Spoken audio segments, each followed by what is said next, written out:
Shalom Aleihim. Bapak Yahweh memberkati saudara sekalian. Saya menyapa saudara-saudara yang ada di luar, yang tidak bisa kami lihat.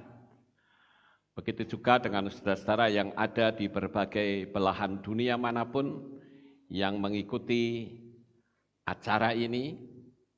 Saya ucapkan selamat beribadah. Bapak Yahweh memberkati saudara sekalian. Malam hari ini Bapak Ibu, saya akan menyampaikan satu materi yang saya beri tema, Kaulah Yahweh pelindungku, terima kasih untuk kasih-Mu. Kita sebagai anak-anak Bapak Yahweh, kita tentu butuh perlindungan. Karena tanpa perlindungan, kita akan menjadi orang yang hidup di bawah rasa takut dan cemas. Untuk itu sebelum saya menyampaikan, saya ingin ajak saudara untuk membaca kitab suci kita. Mari kita buka di dalam kitab Tehillim atau kitab Mazmur pasal 121 ayat 2 sampai ayat 8. Demikianlah bunyinya. Pertolonganku ialah dari Yahweh, pencipta langit dan bumi. Dia tidak akan membiarkan kakimu goyah. Penjagamu tidak akan terlelap. Lihatlah, tidak akan terlelap ataupun tertidur. Penjaga Israel, Yahweh adalah penjagamu. Yahweh adalah pelindung. Pada tangan kananmu, matahari tidak akan menyakitimu pada siang hari ataupun bulan pada malam hari. Yahweh akan menjagamu dari segala kejahatan. Dia akan menjaga jiwamu. Yahweh akan menjaga kepergianmu dan kedatanganmu dari sekarang sampai selama-lamanya. Amin. Bapak Ibu yang terkasih, kalau kita mau jujur, tiap-tiap manusia, siapapun, pasti ada rasa takut. Dan sebetulnya rasa takut itu adalah pelengkap dari Tuhan untuk kita menghindari bahaya. Tetapi, jikalau ketakutan itu berkelebihan, itu yang jelas salah. Bahkan saya bisa mengatakan, orang yang takut berlebihan itu tidak percaya kepada Tuhan. Tidak percaya akan kuasanya, tidak percaya akan perlindungannya. Bapak Ibu Saudara yang terkasih, kita harus tahu tentang arti dari kata takut dan cemas. Ini nampaknya mirip, saudara, tetapi ada perbedaan. Kalau rasa takut, itu berarti perasaan yang sedang terjadi dalam satu peristiwa yang ada saat itu. Misalnya, orang takut hantu. Nah, itu berarti takut atau cemas? Takut, saudara-saudara. Tapi hantu tidak perlu ditakuti sebetulnya ya. Hantu itu adalah malaikat yang jatuh dan dia jabatannya itu ecek-ecek, saudara-saudara. Enggak ada yang perlu kita takutkan. Kemudian kalau kita lihat takut besok kira-kira makan apa ya, itu takut atau cemas? Cemas. Jadi kita harus bisa membedakan antara takut dan cemas. Hari ini saudara diancam orang, takut atau cemas? Takut. Saudara berpikir, wah jangan-jangan saya diputus sama pacar saya. Takut atau cemas? Cemas. Artinya begini, saudara, takut itu adalah peristiwa yang sedang terjadi, cemas itu adalah peristiwa yang belum terjadi. Nah, ini yang harus kita sama-sama sikapi. Karena kecemasan, ketakutan, sekalipun berbeda, tapi dia sangat identik. Sekali lagi saya katakan, rasa takut itu Tuhan berikan kepada setiap manusia. Contoh misalnya saudara takut harimau, itu takut yang wajar, takut yang benar. Tapi kalau saudara ketakutan, seperti kebanyakan orang pada masa kini, itu yang terlalu, saudara. Saudara tidak percaya akan kuasa Tuhan. Maka hari ini saya perlu beritahukan kepada saudara, seperti tema kita, Kaulah Yahweh pelindungku. Benarkah kita meyakini bahwa Yahweh itu adalah pelindung kita? Apakah itu hanya sebuah slogan belaka? Karena kita harus mendengar firman, lalu kita mendengar Yahweh adalah pelindungku, lalu kita berkata amin. Tapi faktanya di dalam dunia fisik kita masih dicekam rasa takut yang sangat berlebihan. Rasa takut sekali lagi itu Tuhan berikan kepada manusia. Tapi kalau sudah berlebihan, saya boleh mengatakan secara ekstrimnya adalah saudara sedang menghina Tuhan. Karena apa? Karena kita tidak meyakini bahwa ada Tuhan yang menjadi pelindung di dalam hidup kita. Tapi kalau kita meyakini Tuhan itu pelindung, ngapain kita takut, saudara-saudara? Seluruh dunia mengalami hal yang sama dan itu tidak perlu ditakutkan. Saya berharap saudara memahami apa yang saya maksud. Nah, Bapak Ibu yang terkasih, sekarang yang terpenting adalah apa respon seseorang saat menghadapi tekanan. Rasa takut itu kan muncul karena ada tekanan, saudara-saudara. Orang diancam itu kan tertekan jiwanya. Orang merasa cemas itu juga tertekan, walaupun peristiwanya belum terjadi. Firman Tuhan mengajarkan kepada kita, kalau saudara membaca di dalam kitab Iyob atau Ayub pasal 3, 25, 26, di sana dikatakan, apa yang aku takutkan itulah yang mendatangi aku. Apa yang aku khawatirkan dia yang mendatangi aku. Kecemasan semua datang. Jadi ketika kita takut secara berlebihan, kita sebetulnya sedang mencipta sebuah malapetaka besar. Makanya materi pada malam hari ini kita perlu mempertanyakan pada diri kita masing-masing.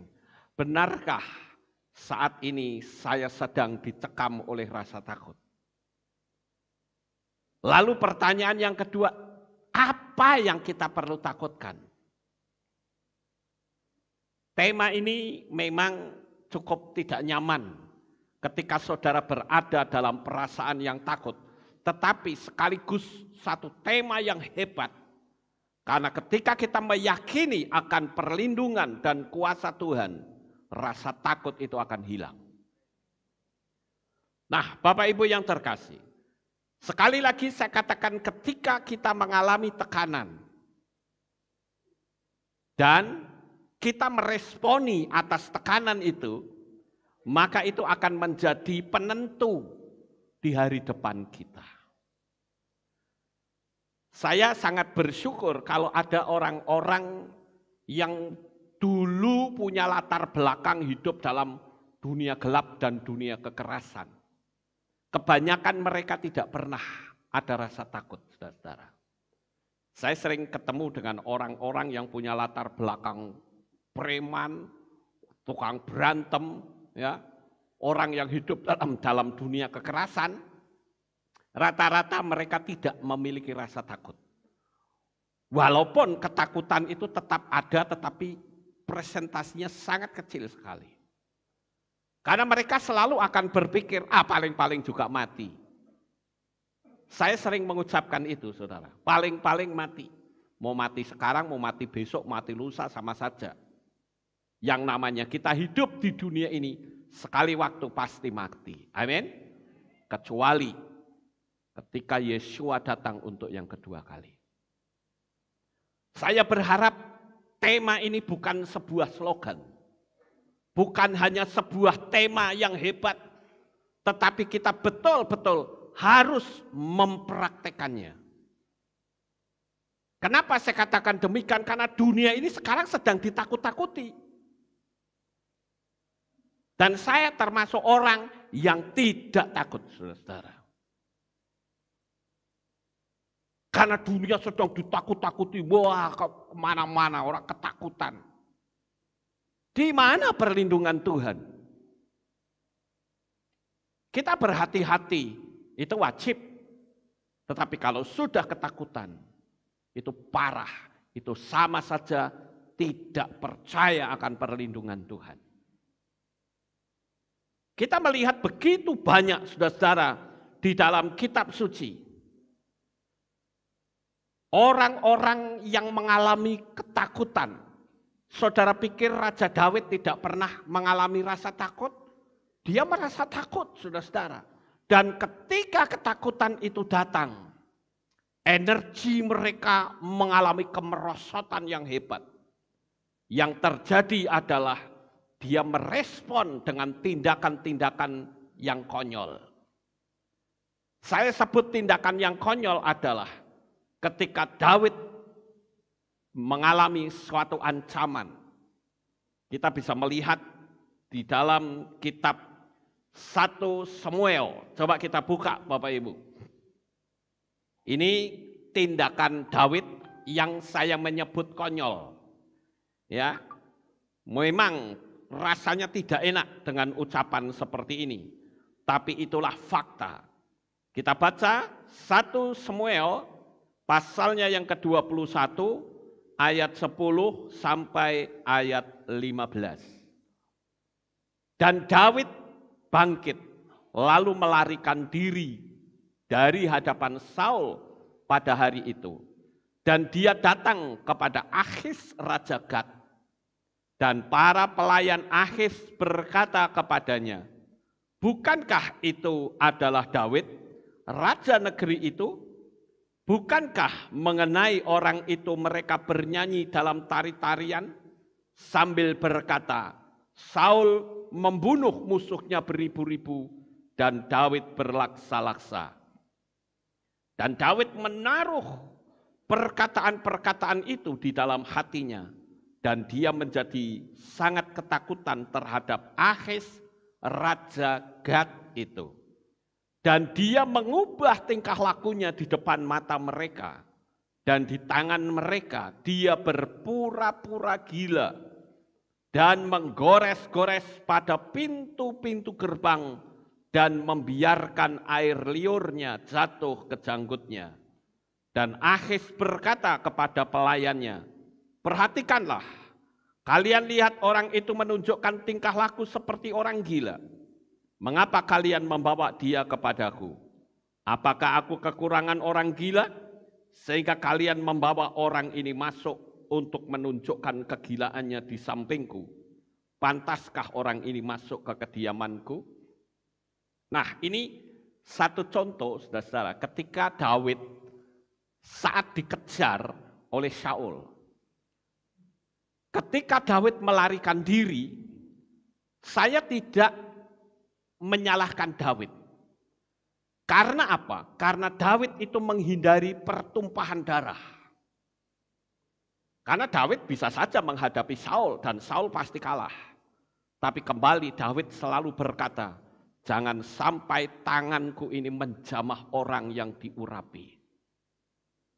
Jadi pelarian Daud terhadap Saul, saya masih bisa memaklumi karena statusnya dia juga sebagai mertua. Bahkan dia sampai lari masuk ke Gua Adulam. Bahkan kita melihat Gua Adulam itu pun akhirnya diubah dari orang-orang yang frustrasi, orang-orang yang mengalami tekanan hebat. Mereka diubah menjadi pahlawan-pahlawan Israel yang sangat luar biasa. Jadi pelariannya terhadap Saul, saya masih menghargai, saudara. Tetapi ketakutannya terhadap Raja Akhis, itu yang tidak ada toleran dalam hidup kita. Kenapa saya katakan demikian? Karena ada memang seorang pendeta yang mengatakan begini, oh itu hikmat. Benarkah itu hikmat? Saya katakan tidak. Itu bukan hikmat, saudara. Tetapi tindakan yang konyol. Karena Daud itu ketakutan. Sangat jelas sekali ayat itu bahwa Daud itu takut terhadap Raja Akhis. Kalau saja Daud itu tidak takut, dia tidak akan berpura-pura menjadi orang gila. Inilah ketakutan yang sebetulnya terlalu overacting, saudara. Oleh karena itu, bisakah mulut kita berkata, Yahweh itu baik, justru pada saat kita sedang menghadapi tantangan. Kita akan berkata seperti itu kalau kita mengenal tentang Tuhan itu secara benar. Tapi selama kita tidak mengenal Tuhan itu secara benar, yang terjadi ada apa sedikit takut. Sehingga kita akan bertanya, loh kamu itu sebetulnya hidup di dunia ini mau ngapain? Mau melangkah takut, belum apa-apa sudah takut duluan. Lalu di mana perlindungan Tuhan? Di mana kepercayaan Anda terhadap Tuhan? Saudaraku yang terkasih, apa sebetulnya yang Daud lakukan ketika dia dikejar oleh Saul? Saya tidak akan membicarakan ketakutan Daud terhadap Raja Akhis. Percuma, karena itu sudah jelas kata takut saja itu membuat sikap respon Daud itu sangat tidak baik. Tetapi Daud tidak pernah takut ketika dia dikejar oleh Saul. Dia hanya menghindari pertumpahan darah. Bahkan sebagai bukti bahwa Daud itu menghindari pertumpahan darah ketika ajudan-ajudan raja, sebutlah pas panpresnya pada tidur semua. Daud mengendap-endap dan memotong ujung jumbai jubah Saul, yaitu sit-sit yang saya pakai ini, saudara, itu dipotong. Lalu Daud berkata, Bapakku lihat, aku sebetulnya bisa membunuh kamu, tetapi aku tidak akan melakukannya. Jangan sampai engkau terprovokasi dengan orang lain bahwa aku membencimu. Tidak sama sekali. Aku mengasihi engkau. Lihat Bapakku, mana ajudan-ajudanmu yang hebat itu, sementara raja tidak dijagai. Dan di situ terjadi rekonsiliasi antara Saul dengan Daud. Sebetulnya apa yang dilakukan oleh Daud itu sebuah tindakan profetik yang sangat mengerikan, saudara-saudara. Karena seperti kebiasaan orang-orang Yahudi, ketika dia punya talit seperti ini, ada sit-sitnya, maka sit-sit ini akan dipotong. Ketika orangnya itu mati, seperti saya misalnya. Kalau saya mati, sit-sit ini akan dipotong. Dan sit-sit ini akan diserahkan kepada istri saya. Sebagai tanda bahwa tugas saya di dunia ini sudah selesai. Tetapi Saul, dia masih hidup. Tetapi dipotong sit-sitnya. Itu menandakan secara hukum profetik bahwa tugasmu di dunia ini berakhir, sudah. Dan kalau saudara perhatikan, kehidupan Saul itu grafiknya terus menurun. Sampai akhirnya dia mati bunuh diri. Lalu yang jadi pertanyaan, apakah Saul itu masuk ke Syamai, masuk ke surga? Jelas tidak, saudara. Karena dia mati dalam status seorang pembunuh. Walaupun dia bukan membunuh orang, tetapi membunuh dirinya sendiri. Bapak Ibu, saudaraku yang terkasih, yang perlu kita perhatikan di sini adalah apa yang menyebabkan Daud ini bisa tetap bertahan di tengah-tengah rasa takut yang luar biasa. Di saat dia dikejar-kejar. Saya yakin sebagai seorang manusia, pasti Daud ada rasa cemas. Tetapi sekali lagi, Daud tidak akan menjamah orang yang diurapi. Saya menemukan dua hal yang cukup menarik dari apa yang Daud lakukan saat dia mengalami ancaman, saat dia dikejar-kejar oleh Saul. Yang pertama adalah dia tetap hidup dalam kebenaran. Nah, bagaimana dengan manusia pada umumnya? Ketika dia cemas, ketika dia takut, ketika dia menghadapi suatu tekanan, seringkali dia mencari jalan pintas. Apapun dia lakukan, yang penting saya terhindar dari bahaya. Sekalipun itu melanggar firman Tuhan.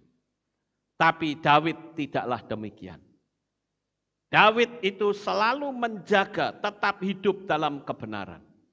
Beberapa waktu yang lalu saya pernah menyampaikan pola kehidupan Daud saat dia menghadapi kondisi yang tidak menguntungkan.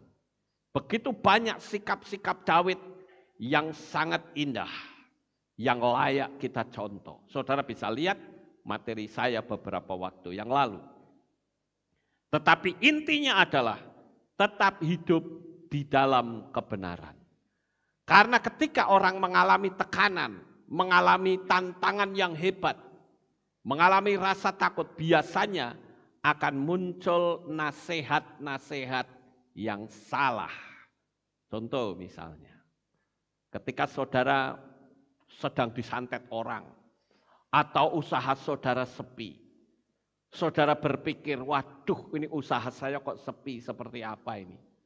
Lalu ada orang yang memberi nasihat, mau rame? Ayo tak antarkan ke dukun, ada yang ampuh.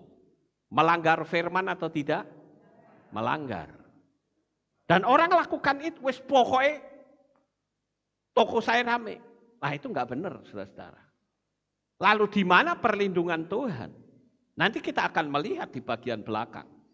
Bagaimana cara Tuhan itu memberikan pertolongan kepada setiap manusia.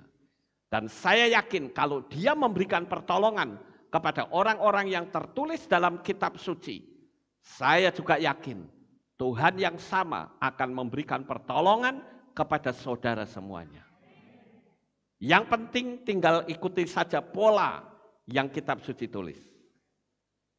Karena Tuhan yang kita sembah sama seperti yang disembah oleh orang-orang yang tertulis dalam kitab suci. Kasihnya tidak pernah berubah. Dia tidak pernah membeda-bedakan kita. Jadi yakinlah, saya tidak tahu apa yang sedang terjadi di hari-hari terakhir ini. Mungkin saudara berkata, apa yang harus aku perbuat? Usahaku sepi. Apa yang harus aku perbuat? Besok kontrakanku habis. Apa yang harus aku perbuat? Karena aku melakukan cicilan angsuran mobil, ternyata untuk kelanjutannya aku nggak tahu apakah bisa bayar atau tidak. Tapi saya kasih tahu saudara, ketika engkau mengenal Tuhan yang benar, tidak ada perkara yang mustahil bagi orang percaya. Haleluya. Cuman yang sekarang menjadi masalah, kadang kita kurang memahami. Kita hanya menganggap Tuhan itu sebuah konsep.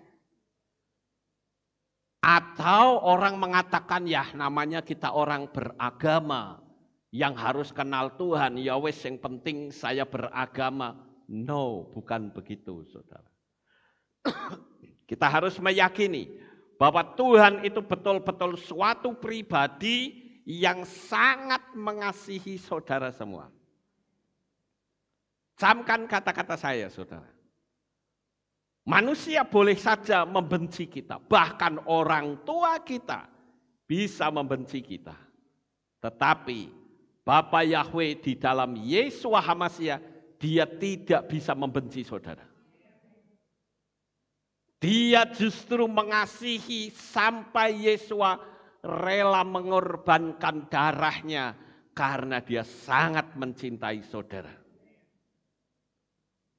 Sekarang kita coba melihat saudara-saudara, Ketika orang takut, maka tindakannya adalah overacting. Oleh karena itu, Bapak Ibu yang terkasih, jangan sampai ketakutan kita itu nggak masuk akal. Ketakutan kita itu terlalu berlebih-lebihan. Saya katakan kalau hari ini di batin saudara masih terdapat rasa takut yang luar biasa terhadap kondisi dan keadaan yang ada di dunia ini, saya rasa tema ini tidak cocok untuk saudara. Saya harus ngomong dengan jujur. Saya berkata, saya cocok dengan tema ini karena di dalam diri saya tidak ada rasa takut. Loh kenapa kok enggak takut? Ya karena Tuhan melindungi saya. Lah kalau saudara enggak mengenal Tuhan yang benar, wah ikut arus, takut satu, takut semua, kita juga ikut-ikutan takut. Dan saya yakin tema ini enggak akan cocok, bahkan bikin saudara sakit hati dengan saya. Tapi kalau saudara yakin memiliki Tuhan yang hebat, saudara akan berkata, amin, apa yang dikatakan Pak Lukas itu benar. Karena aku punya Tuhan yang dahsyat, Tuhan yang maha kuasa, Tuhan yang besar, hidup matiku ada di dalam tangan kasih-Nya. Haleluya. Itu baru pandangan yang benar, saudara. Kalau saya ikut-ikutan takut, saya berhenti bicara di sini. Karena itu enggak cocok tema itu untuk saya. Bapak Ibu saudaraku yang terkasih, kalau saudara takut miskin bagaimana? Ya kemiskinan akan terjadi dalam hidup saudara, amin? Kalau saudara takut yang terlalu overacting, seperti kondisi orang-orang di dunia saat ini sedang ketakutan, apa yang akan terjadi? Ya yang Anda takutkan itu terjadi. Bapak Ibu yang terkasih, kalau saudara takut dan terus takut, yang terjadi adalah kekuatan Tuhan, itu saudara lepaskan. Saudara harus ngerti tentang hukum alam supranatural. Saya banyak mempelajari dunia alam roh, saudara. Dan saya tahu, Tuhan yang saya sembah, yang bernama Bapa Yahweh itu dahsyatnya luar biasa. Dia bisa mengubah keadaan dari yang di bawah menjadi di atas, dari yang putih jadi hitam, yang hitam jadi putih. Bagi Bapa Yahweh ibarat seperti orang balik telapak tangan. Orang balik telapak tangan itu gampang nggak, saudara? Gampang, cuman kayak gini. Itu yang Tuhan lakukan untuk kita. Tapi ketakutan, kecemasan, kekhawatiran itulah energi-energi negatif yang sedang terus ditanamkan oleh tiap-tiap manusia di atas muka bumi ini. Dan itulah yang dikehendaki oleh mereka. Kalau orang sudah dicekam rasa takut, dia sudah mau diapain juga nurut. Kamu harus begini, ya. Kamu harus gini, iya. Kamu harus gini, iya, ya, saya aku lakukan. Karena sudah ketakutan. Tapi beda kalau orang yang tidak tahu, kamu harus ngomong, tidak. Karena aku punya Tuhan yang dahsyat. Paham Bapak Ibu? Karena kalau kita bicara tentang rasa takut dan kondisi yang ada, itu akan sangat bertolak belakang. Sementara kita harus meyakini akan kekuasaan Tuhan. Sementara hari-hari ini bahkan sudah setahun lebih diopiok-opiok jiwa kita. Ini tragis sekali. Dan saya harus merebut saudara dari tangan setan. Bapak Ibu saudaraku yang terkasih. Rasa takut sekali lagi Tuhan berikan kepada manusia. Itu agar kita waspada. Tapi jikalau itu sudah berlebihan, itu salah. Rasa takut itu harus berada di tempatnya. Contoh misalnya, takut masuk penjara. Benar atau tidak? Betul. Jadi kalau saudara takut masuk penjara, ya jangan kita lakukan kriminal. Kan begitu Bapak Ibu. Ya kan? Kemudian, mau jualan takut dagangannya nggak laku. Ini benar nggak? Salah. Firman Tuhan katakan kalau kita siap menabur, jangan lihat awan. Begitu kita lihat mau menabur, kita, aduh awannya kok gelap. Waduh jangan-jangan hujan, jangan-jangan banjir. Habis dah benih saya. Padahal saya katakan, tabur saja. Tuhan sang penguasa alam jagat raya ini, Yahweh Sebaot, sekalipun awannya hitam, kalau Tuhan bilang, minggir kamu, dia akan minggir, saudara-saudara. Amin. Haleluya. Jadi yang terpenting malam hari ini, saya hanya mau menekankan kepada saudara. Kalau kita yakin bahwa Yahweh adalah pelindung kita, maka saya akan tanamkan dalam hati saudara bahwa Yahweh Sebaot itu betul-betul suatu pribadi yang sangat dahsyat dan sangat mengasihi saudara. Yakini saja itu Bapak Ibu. Kalau saudara sudah mencapai level itu, percayalah. Saudara mau buka usaha, buka saja, kita punya perlindungan Tuhan. Tapi kadang setan ngomong gini, pakai hikmat dong, lihat kondisinya bagaimana. Oh iya ya, ora usah, nggak usah dah. Ya sudah. Mau ngomong hal-hal yang besar, setan bisikkan lagi, jangan sombong. Nanti kamu jatuh. Oh iya ya, nggak boleh sombong ya. Apakah benar kalau ngomong hal-hal yang besar itu identik dengan sombong? Tidak sama sekali, saudara. Yang tahu sombong dan tidak itu bukan orang lain, tapi dirinya sendiri dengan Tuhan. Orang bahkan yang berkata, aku ini orangnya rendah hati loh, tapi sebetulnya kata-kata itu mengandung kesombongan. Bisa atau tidak? Bisa. Kita harus paham hal ini Bapak Ibu. Saya katakan memang kitab suci menulis. Kita sudah masuk dalam masa yang sukar. Saya katakan amin, betul sekali. Tapi bukan berarti masa yang sukar itu berlaku untuk saudara.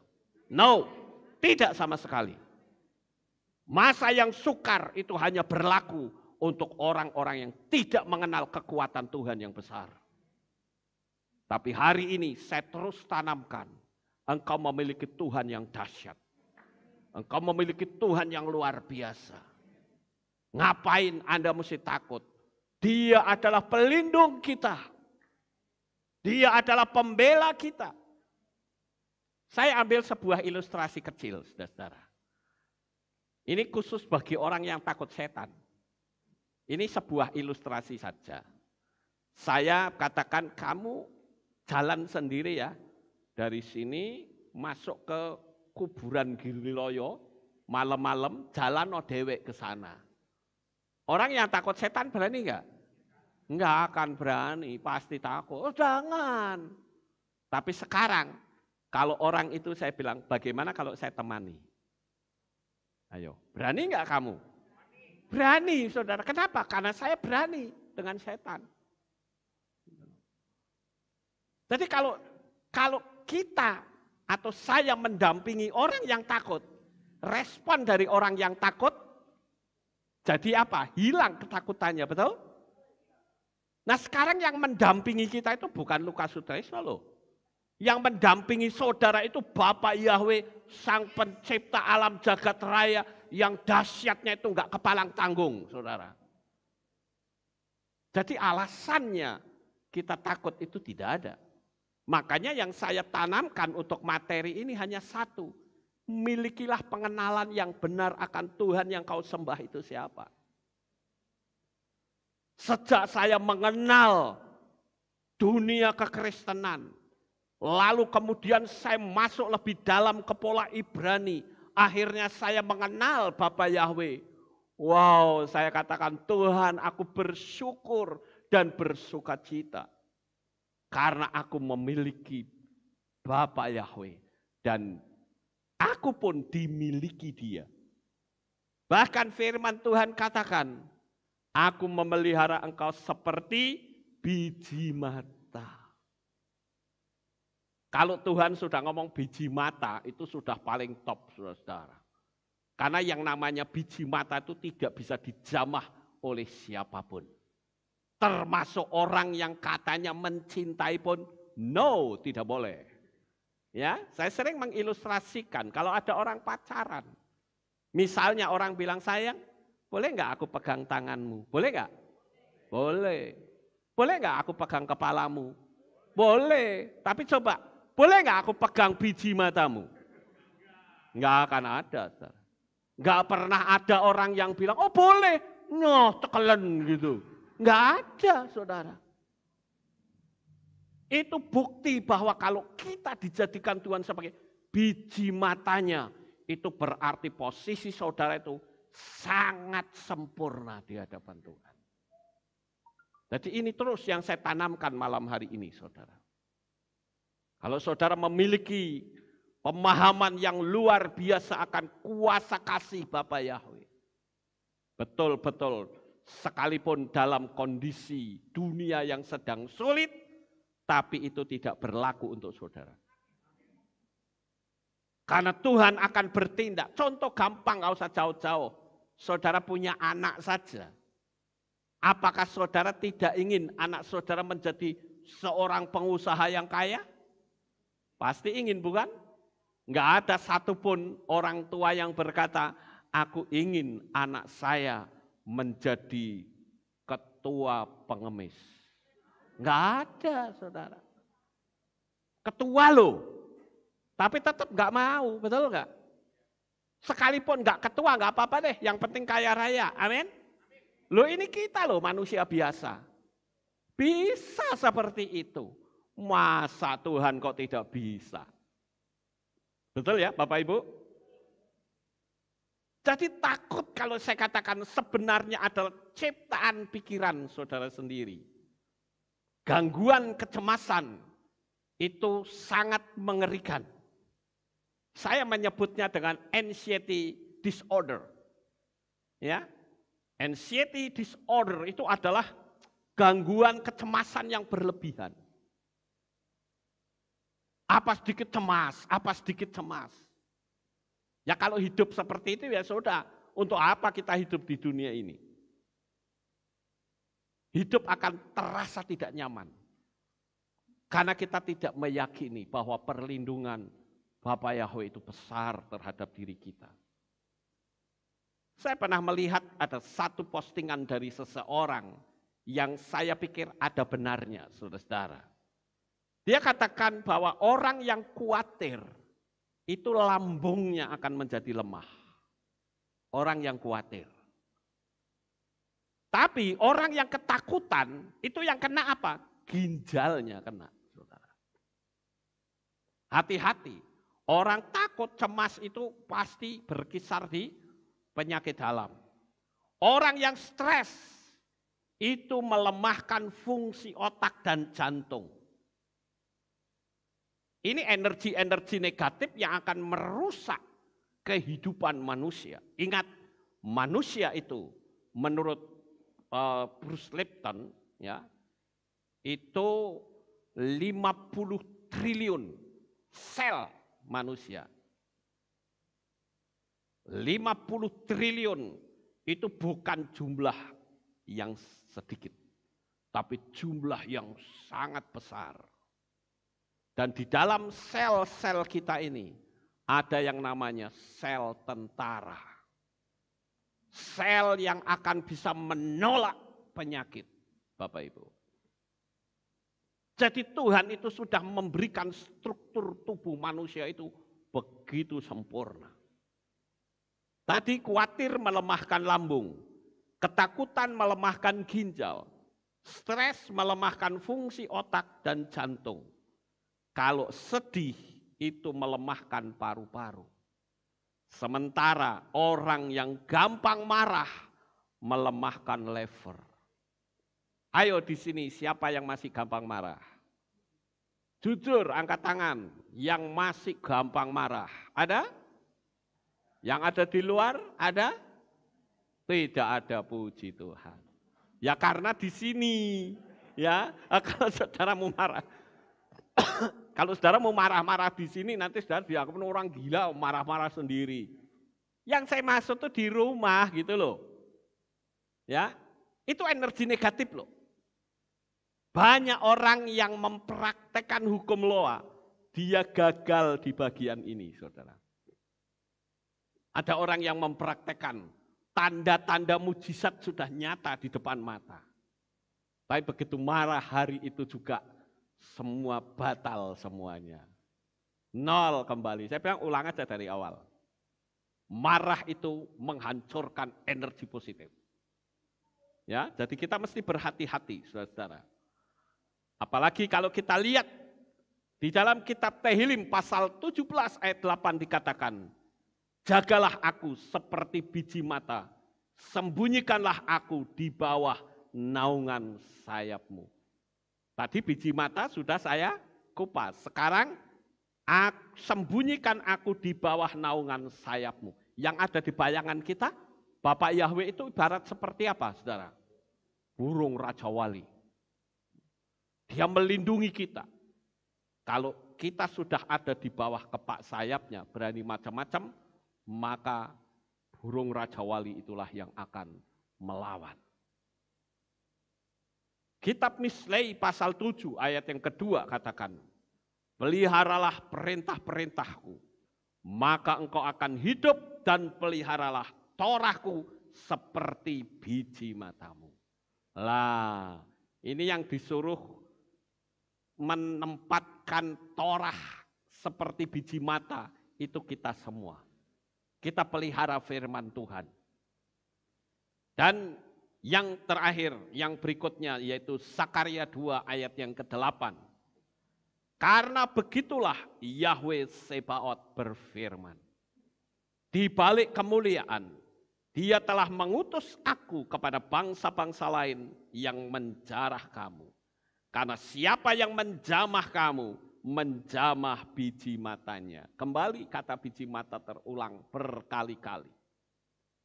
Jadi hari ini, ayo saudara mulai ngomong pada diri saudara masing-masing. Saya tidak suruh seperti kebiasaan, orang ngomong sampai kiri kanan. Enggak perlu. Sekarang yang perlu adalah saudara ngomong pada diri sendiri, aku adalah biji matanya Bapak Yahweh. Ya, coba katakan pada diri sendiri. Saya sering kali ketika berada di depan kaca, saya katakan, Tuhan, aku bersyukur. Aku adalah orang istimewanya Engkau.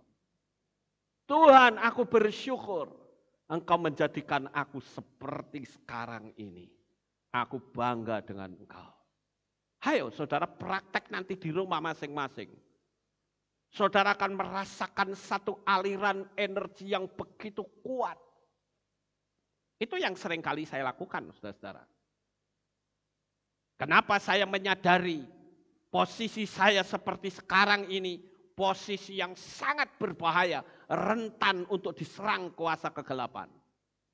Tetapi saya selalu berkata, Engkaulah pelindungku yang hebat. Engkaulah pembelaku yang agung. Aku percaya perjalanan hidupku di dunia ini ada kekuatan yang tidak nampak yang selalu menjaga diriku, yang menjaga keluargaku, dan bahkan menjaga jemaat Kehilat Alef Tau. Dan doa saya sekarang saya tambahi, menjaga seluruh subscriber yang mengikuti kita ini di sini. Haleluya. Doa saya selalu, saya ingin jemaat, keluarga maupun subscriber hidup dalam keberkatan. Apapun yang mereka lakukan dan kerjakan dibuatnya Bapak Yahweh menjadi berhasil sampai selama-lamanya. Saudaraku yang terkasih, sekarang yang menjadi pertanyaan adalah, bagaimanakah perlindungan Tuhan itu terhadap diri kita? saya menemukan ada 3 hal. Yang pertama, ucapan firman agar kita terhindar dari bahaya. Saya ambil contoh, misalnya saja saya mau bepergian, tapi tiba-tiba hati saya nggak sejahtera. Ayo, biasanya saudara lakukan apa? Wah, nggak peduli. Kalau saya tidak, saudara. Sekalipun saya sudah fix mau pergi, begitu damai sejahtera sudah tidak ada, saya stop, saya tidak akan pergi. Beberapa waktu yang lalu saya akan berangkat ke Jakarta. Tapi saya merasa tiket sudah dibeli, saya merasa nggak nyaman, sudah nggak usah berangkat. Karena itu sebetulnya tanda. Kalau Tuhan bilang jangan, ya sudah jangan. Pasti kalau kita terus labrak akan terjadi sesuatu. Itu cara Tuhan melindungi kita, Bapak Ibu. Jadi kalau saudara mau bepergian atau mau melakukan sesuatu kok tiba-tiba nggak sejahtera, jangan dilanjut. Saudara mau beli rumah nih, sudah deal-dealan. Tapi ternyata ketika saudara mau bayar-bayaran kok tiba-tiba damai sejahtera saudara hilang. Ayo mau lanjut atau berhenti? Kalau saya stop, saudara. Saudara berani lanjut, pasti akan muncul masalah-masalah yang ada di rumah itu. Itu cara Tuhan yang pertama. Dia berfirman kepada kita. Dia berfirman bisa saja melalui hati kita yang tiba-tiba tidak ada sejahtera. Dia bisa berfirman juga kepada seorang anak kecil. Ya, yang memberitahu kita. Jadi manusia tidak boleh sombong. Karena sekali waktu Tuhan bisa pakai anak kecil untuk menegur kita. Amin. Itu cara Tuhan melindungi kita. Yang pertama. Sekarang cara yang kedua adalah melalui malaikat-malaikatnya. Itu perlindungan Tuhan yang luar biasa. Malaikat-malaikat Tuhan yang saya maksud di sini bukan dalam wujud malaikat yang beneran saja. Tidak. Yang namanya malaikat itu dalam bahasa Ibrani itu malak yang artinya utusan. Tuhan bisa mengutus si A, si B, si C untuk menolong kehidupan kita. Bisa atau tidak? Bisa. Itulah malaikat yang saya maksud tadi. Walaupun malaikat yang beneran juga bisa terjadi. Ketika saudara ada dalam bahaya, Tuhan turunkan malaikatnya. Seperti kita lihat zaman kitab suci di perjanjian lama, baik itu Abraham, baik itu Ishak, Yakov, selalu ada dalam perlindungan malaikat Tuhan. Tetapi malaikat yang saya maksud juga bisa berupa manusia. Dan yang ketiga adalah perlindungan Tuhan bisa terjadi melalui kuasa yang dapat membalikkan situasi melalui nubuatan yang kita ucapkan. Sampai di sini paham Bapak Ibu? Saya ambil satu contoh. Di dalam kitab Melehim Bet atau 2 Raja-Raja, pasal 7 ayat 1 sampai 2. Di sana ada sebuah peristiwa inflasi besar-besaran. Sampai dikatakan 1/4 kap tahi merpati saja mahalnya luar biasa. Tetapi ada seorang nabi yang bernama Elisa yang menubuatkan sesuatu, salah satu perlindungan Tuhan. Elisa memberitahukan, dia katakan demikian. Lalu Elisa berkata, dengarlah firman Yahweh. Nah ini yang nubuat Elisa, saudara. Dengarlah firman Yahweh. Beginilah Yahweh berfirman, besok kira-kira waktu seperti ini, 1 sukat tepung terbaik akan berharga 1 sikal. Dan 2 sukat jelai akan berharga 1 sikal di gerbang Samaria. Tetapi perwira ketiga yang menjadi ajudan orang kepercayaan raja menjawab abdi Elohim serta berkata, lihatlah, seandainya Yahweh membuat tingkat-tingkat di langit, dapatkah hal itu terjadi? Dan Elisa menjawab, lihatlah, Engkau akan menyaksikannya dengan matamu, tetapi engkau tidak akan makan daripadanya. Dan apa yang diucapkan Elisa itu betul-betul terjadi. Karena tidak percaya, dia menghina akan firman Tuhan. Sehingga yang terjadi, ajudan raja itu hanya nonton, bahkan mati terinjak-injak, saudara. Yang tadinya harganya melambung luar biasa tinggi, akhirnya berubah menjadi harga yang murah semuanya. Dan saya percaya hal ini akan terjadi dalam dunia hidup saudara masing-masing.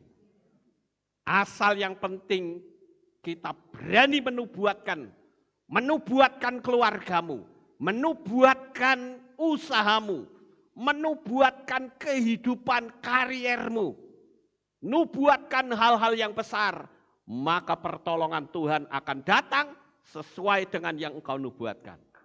Amin Bapak Ibu, haleluya.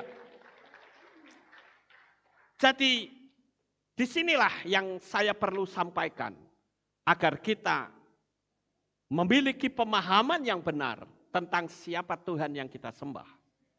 Kita memiliki pemahaman yang benar bahwa Yahweh Sebaot, dialah pencipta alam semesta. Dan dia juga yang memiliki aturan semesta alam. Sehingga dengan demikian, maka kita sebagai anak-anak Tuhan akan selalu kuat menjalani hidup ini sampai Tuhan Yesua datang untuk yang kedua kali. Sukses besar untuk saudara. Bapak Yahweh memberkati. Haleluya.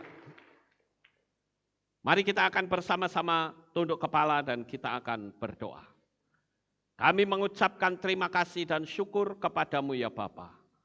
Malam hari ini kami telah mendengarkan renungan firman-Mu. Biarlah apa yang telah kami taburkan menjadi berkat bagi jemaat-Mu. Dan bagi semua orang yang menyaksikan dan mengikuti streaming ini.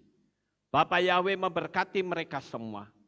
Karena kami tahu bahwa kehidupan anak-anak-Mu ada dalam perlindungan tangan kasih-Mu yang sempurna. Terima kasih Bapa, meteraikan firman ini di dalam hati seluruh umat-umat-Mu. Di dalam nama Adonai Yeshua HaMashiach, Juru Selamat kami yang ajaib, kami sudah berdoa dan mengucap syukur. Amin. Haleluya. Malam hari ini Bapak Ibu kita akan bersama-sama memasuki Seder Pesach. Atau kita akan masuk dalam perjamuan kudus. Saya minta semua tim pelayan perjamuan kudus bisa maju ke depan sini.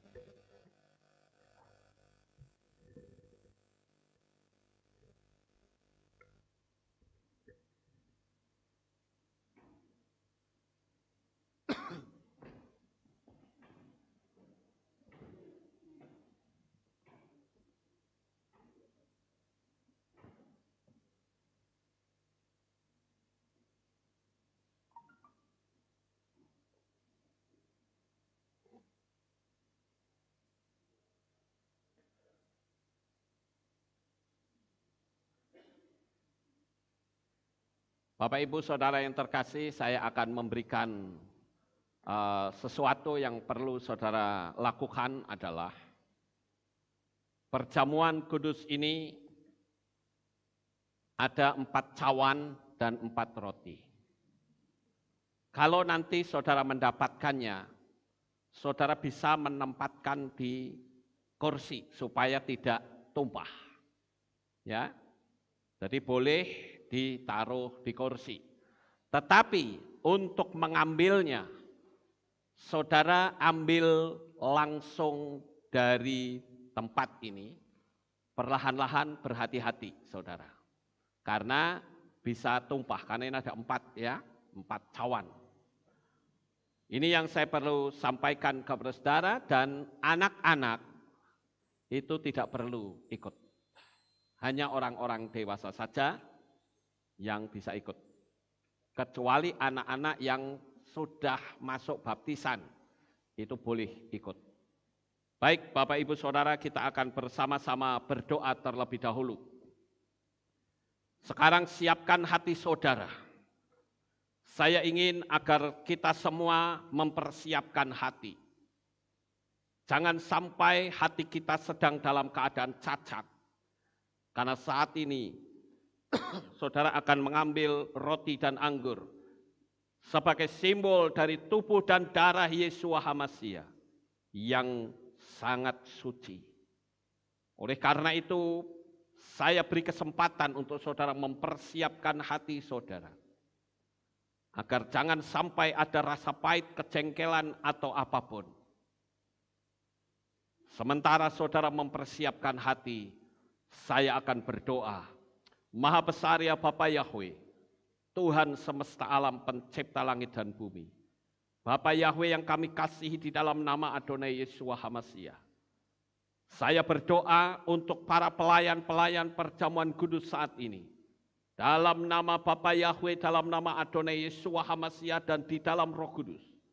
Diberkatilah mereka, sucikan dan kuduskan hidup mereka. Dan saya percaya Engkau akan memakai anak-anak-Mu ini menjadi pelayan-pelayan perjamuan kudus. Sakramen yang suci ini boleh diterima oleh anak-anak-Mu. Demikian juga kami berdoa untuk roti dan anggur. Berkatilah roti dan anggur ini Tuhan. Sehingga jikalau ada yang sakit, maka yang sakit disembuhkan. Jikalau ada yang lemah dikuatkan. Jikalau ada hari ini yang merasa takut, akan diteguhkan akan firman Tuhan. Oleh karena itu Bapa, berkati seluruh umat-umat-Mu. Begitu juga dengan anak-anak-Mu yang ada di berbagai belahan dunia, yang juga mengikuti perjamuan kudus ini di rumah mereka masing-masing. Bapa, aku memberkati roti dan anggur yang ada di depan mereka saat ini. Dalam nama Bapa Yahweh, dalam nama Adonai Yesua HaMasiah dan di dalam Roh Kudus. Diberkatilah roti dan anggur yang ada di hadapan-Mu saat ini. Sekalipun kami memiliki jarak, tetapi kami tahu dunia alam roh tidak memiliki jarak sama sekali. Oleh karena itu berkatilah roti dan anggur yang ada di depan mereka di berbagai belahan dunia manapun. Terima kasih Bapa, di dalam nama Adonai Yesua HaMasiah, Juru Selamat kami yang ajaib, kami sudah berdoa dan mengucap syukur. Amin. Haleluya.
Belum semua.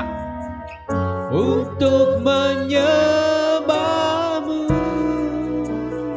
sekarang ku dibenarkan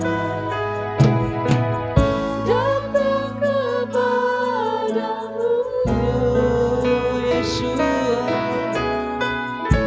Sekarang ku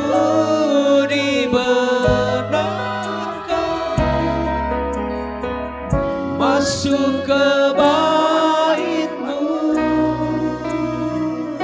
Hodamu,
我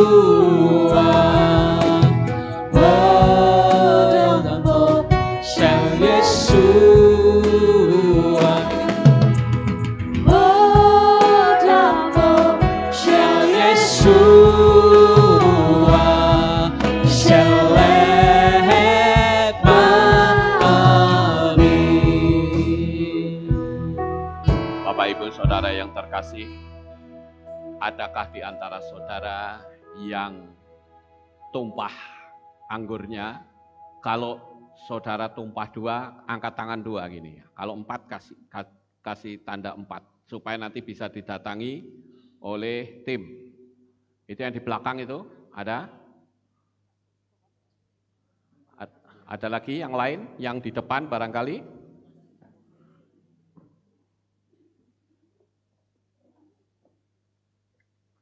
Ya, kita tunggu dengan sabar supaya semua bisa mendapatkannya.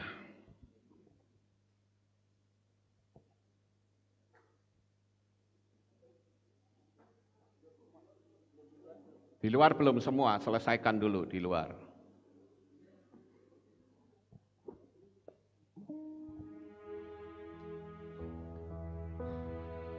Ya, musik boleh memuji Tuhan pelan-pelan. Kita tunggu sampai seluruhnya mendapatkannya.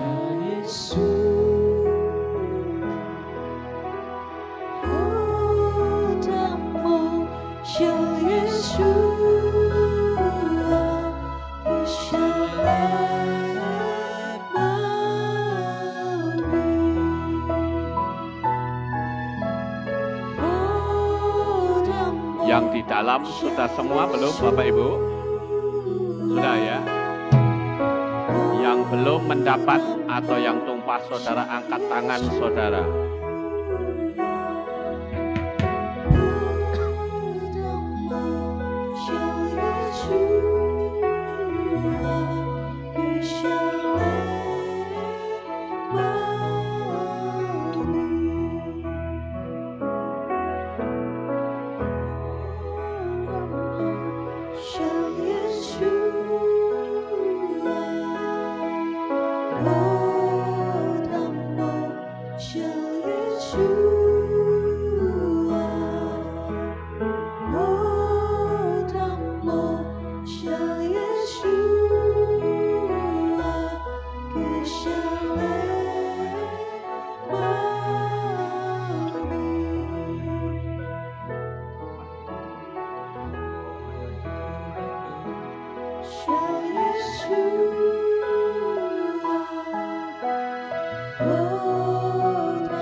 Baik, Bapak Ibu Saudara, semua sudah mendapatkannya ya. Baik, kalau sudah mendapat, saya tunggu yang di luar yang belum dapat.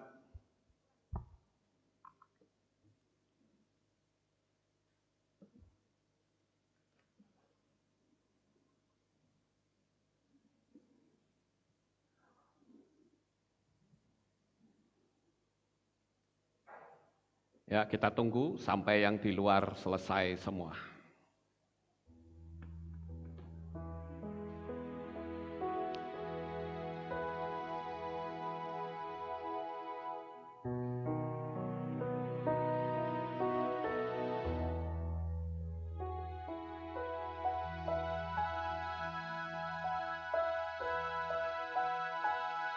Bagi saudara yang ada di luar, yang belum mendapat, sedang dilayani oleh Bapak Samuel. Sudah, oke, baik. Baik Bapak Ibu, saya mengundang kita semua bangkit berdiri. Sekarang buka rotinya perlahan-lahan, jangan sampai ada yang tumpah. Tempatkan roti di sebelah tangan kanan saudara. Bapak Ibu, saudara sekalian, kita akan melakukan sakramen perjamuan kudus yang memiliki 4 tahapan. Yang pertama adalah bagaimana bangsa Israel keluar dari Mesir. Dan yang kedua, Tuhan membawa perbudakan menjadi seorang yang merdeka. Dan yang ketiga, kita dan orang-orang Israel yang ditebus dan kita menjadi miliknya. Dan yang keempat, bagaimana Bapa Yahweh menerima umatnya. Mari kita mulai.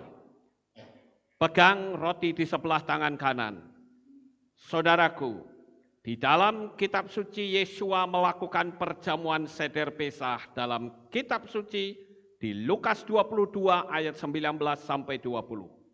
Dan setelah mengambil roti seraya mengucap syukur, dia memecah-mecahkannya dan memberikannya kepada mereka sambil berkata, inilah tubuhku yang diserahkan ganti kamu.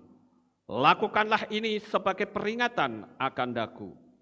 Sama seperti itu juga, cawan itu sesudah makan dengan mengatakan, cawan ini adalah perjanjian baru dalam darahku yang ditumpahkan ganti kamu. Kita akan makan terlebih dahulu roti yang pertama sebagai gambaran bagaimana bangsa Israel keluar dari Mesir dan kita juga dimenangkan. Mari kita makan roti ini dalam nama Tuhan Yeshua HaMashiach.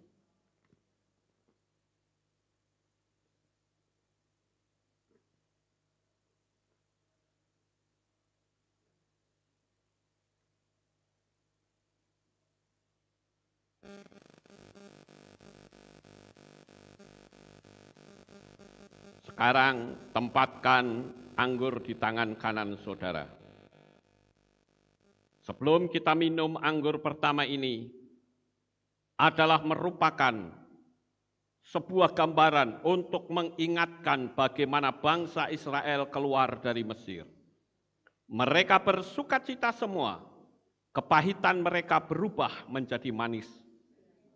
Firman Tuhan katakan, dan aku akan tinggal di tengah-tengah Bani Israel. Aku akan menjadi Elohim bagi mereka. Dan mereka akan mengetahui bahwa akulah Yahweh Elohim mereka yang telah membawa mereka keluar dari tanah Mesir agar aku tinggal di tengah-tengah mereka. Akulah Yahweh Elohim mereka. Mari kita minum.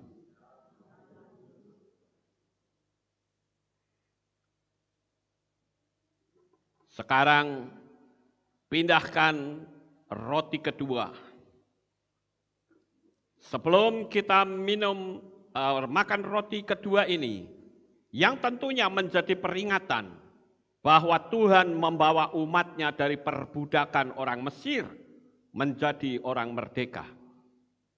Kita dulu adalah budak dosa, tapi oleh karena Yesua yang mau tubuhnya tercabik-cabik karena kita, maka kita dilepaskan dari dosa.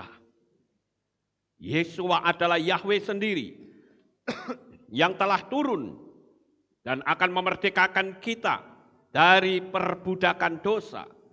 Dan dia sudah memerdekakan kita oleh kuasanya. Saudara sekarang bukan lagi hamba, tetapi saudara adalah mempelai HaMashiach.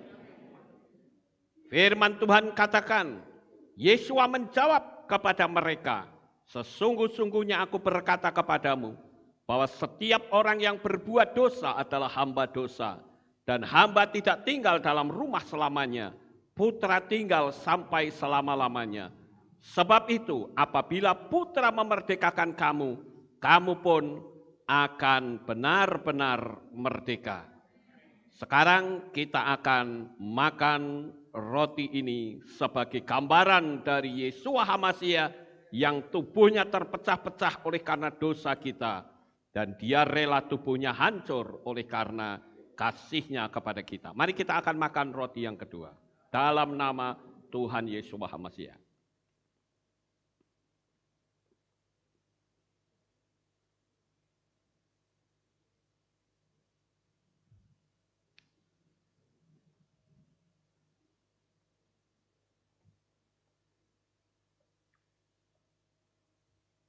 Sekarang pegang anggur yang kedua. Firman Tuhan berkata, sebab aku sendiri telah menerima dari Tuhan, bahwa apa yang telah kuserahkan kepadamu, bahwa Tuhan Yesus pada malam waktu dia dihianati, dia mengambil roti dan sesudah itu mengucap syukur dan memecah-mecahkannya dan berkata, ambillah, inilah tubuhku yang dipecah-pecahkan ganti kamu. Lakukanlah ini menjadi peringatan akan daku. Dan dia pun mencurahkan darahnya melalui kasihnya yang sangat besar. Dan anggur ini adalah simbol dari darah Yesua HaMasiah yang telah tertumpah di atas kayu salib. Kita akan meminumnya dengan iman di dalam nama Adonai Yesua HaMasiah. Sekarang saudara, kita akan pegang roti yang ketiga. Roti ini adalah merupakan penebusan bagi bangsa Israel. Di mana saat ini kita menjadi miliknya. Kita orang-orang goyim telah dibeli dan harganya telah tunai dibayar. Bukan dengan emas maupun perak, tetapi dengan darah yang suci, darah Yesua HaMasiah. Firman Tuhan berkata, demikian juga dia mengambil cawan dan sesudah itu seraya berkata, cawan ini adalah perjanjian baru dalam darahku. Lakukanlah ini setiap kali kamu meminumnya menjadi peringatan akan daku. Sebab sesering kamu makan roti itu dan minum cawan itu, kamu sedang memberitakan kematian Tuhan sampai dia datang. Mari kita akan makan roti yang ketiga.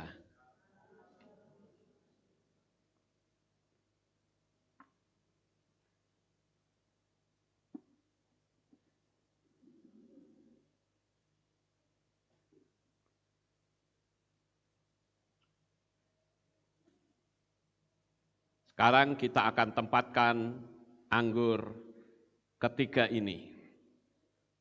Dan kita tahu Bapak Ibu bahwa anggur ini adalah simbol dari darah, tetapi juga simbol dari pahit menjadi manis.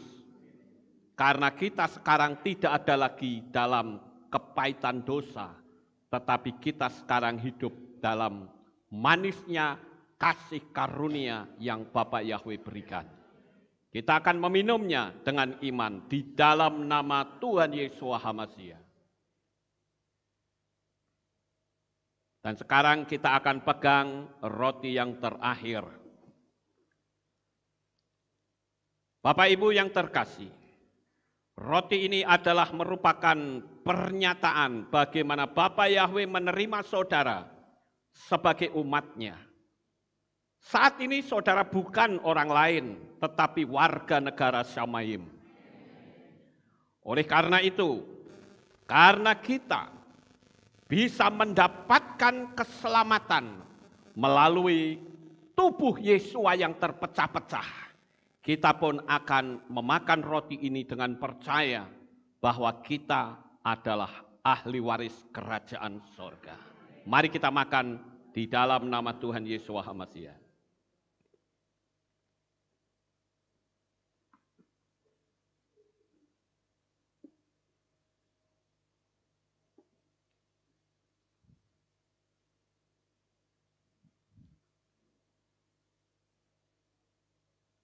Sekarang kita akan pegang anggur yang terakhir. Firman Tuhan berkata, namun seberapa banyak orang yang telah menerima dia, kepada mereka dia telah memberikan otoritas untuk menjadi anak-anak Elohim, yaitu kepada mereka yang percaya dalam namanya. Oleh karena itu kita akan minum anggur ini. Setelah itu kita akan bersama-sama mengucap syukur. Kita berdoa dengan bersuara, mengucapkan terima kasih atas kebaikan dari Bapa Yahweh di dalam darah Yeshua HaMashiach. Mari kita minum dengan iman dalam nama Tuhan Yeshua HaMashiach. Kami mengucapkan terima kasih dan syukur kepadamu ya Bapa Yahweh. Malam hari ini kami bersama-sama boleh mengikuti perjamuan kudus. Kami tahu betapa kami memiliki nilai yang sangat berharga, sangat berharga di matamu. Oleh karena itu kami bersukacita dan bersyukur. Kami menyadari dulu kami tidak ada apa-apanya, tapi sekarang kami adalah biji matamu. Kami berterima kasih, kami bersukacita atas kebaikan dan kasih sayang yang Bapa Yahweh berikan. Terima kasih ya Tuhan. Sekali lagi kami bersukacita dan bersyukur atas kasih-Mu yang begitu sempurna. Kami boleh merasakan roti dan anggur itu menyatu dalam tubuh kami. Dan kami merasakan cinta Tuhan yang besar. Perlindungan Bapa Yahweh yang sempurna di dalam kehidupan kami. Terima kasih ya Tuhan. Inilah doa syukur yang kami naikkan kepadamu. Di dalam nama Adonai Yeshua HaMashiach, Juru Selamat kami yang ajaib, kami sudah berdoa dan mengucap syukur. Semua yang percaya berkata, amin. Silakan duduk kembali Bapak Ibu. Sekarang kita akan mendengar pengumuman.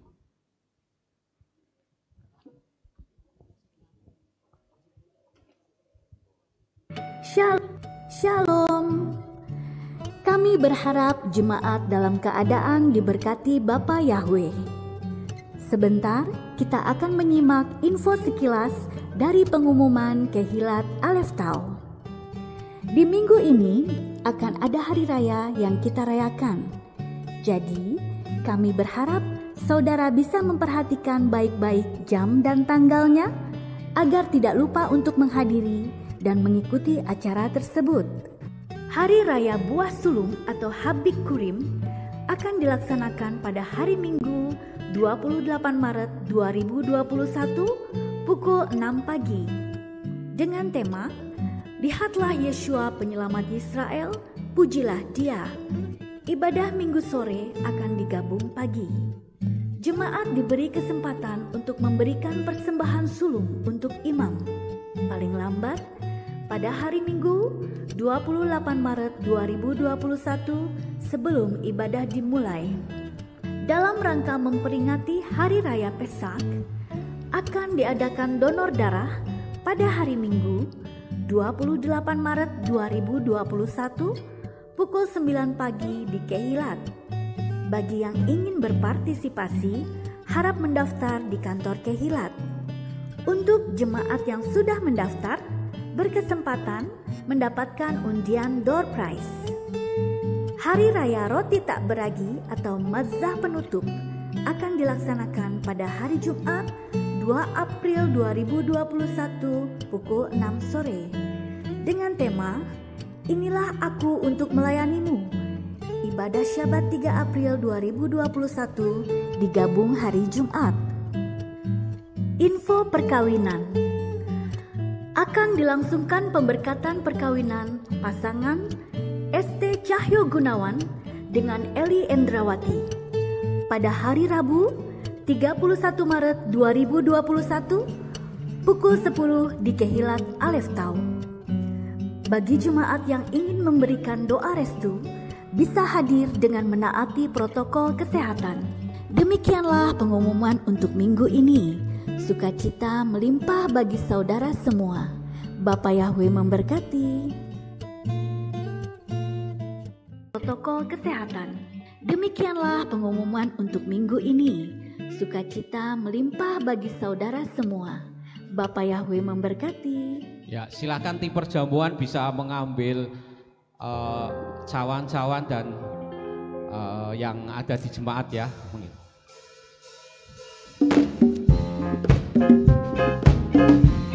Haleluya. Yang di depan juga bisa mungkin kumpulkan.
Akhiri kebaktian kita pada malam hari ini. Mari kita akan bersama-sama berdoa.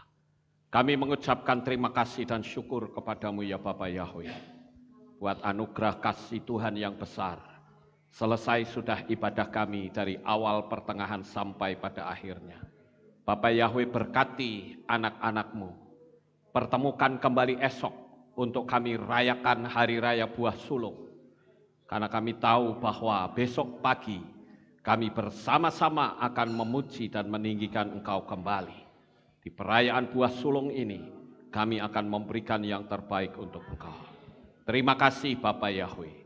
Biarlah sebentar anak-anakmu yang akan pulang ke rumah mereka masing-masing. Tuhan jaga lindungi mereka sampai di rumah dengan selamat.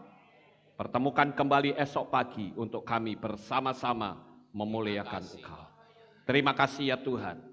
Inilah doa syukur yang kami naikkan kepadamu. Di dalam nama Adonai Yeshua HaMashiach, kami sudah berdoa. Mari kita angkat tangan kita dan kita akan menerima berkat Kohanim. Haleluya. Yevarechecha Yahweh wa yismereka. Amin. Yair Yahweh panau eleka. Wihuneka.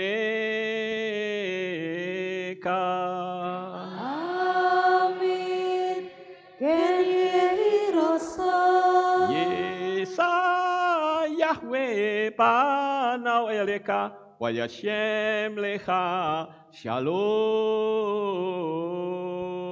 Amin. Kyrie rosa.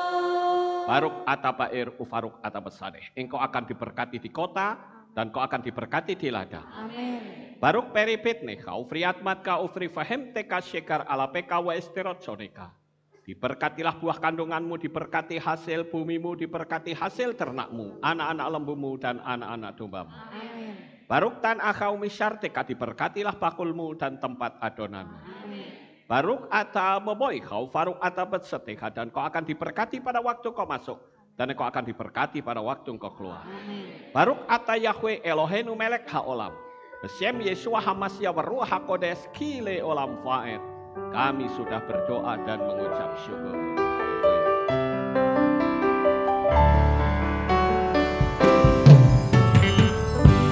Yevarecheka, Veyishmereka, Yevarecheka.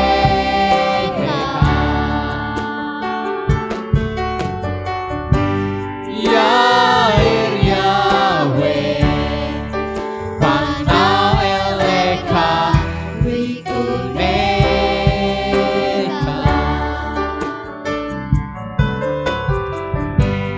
Yevarecheka, Veyishmereka, Yevarecheka.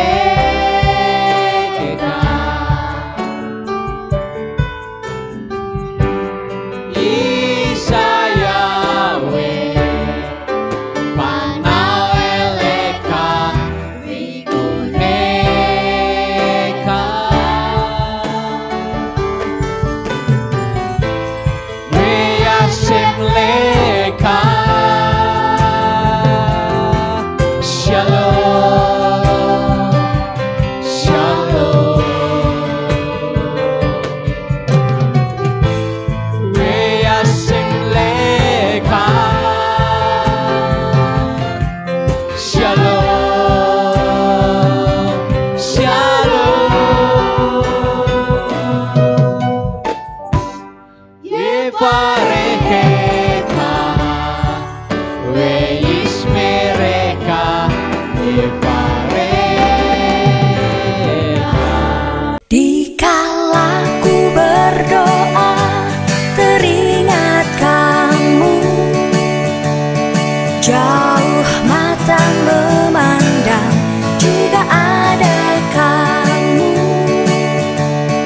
Karena besar kasih-Nya, kita dijadikannya satu dalam keluarga besar Yesus Tuhan. Dikala ku berdoa, teringat kamu. Jauh mata memandang, juga ada kamu. Karena besar kasih-Nya, kita dijadikannya satu dalam keluarga besar Yesus Tuhan. Senyum dan air matamu dalam kasih Yesus, berpisah bertemu lagi. Senyum dan air matamu dalam kasih Yesus, berpisah untuk bertemu lagi.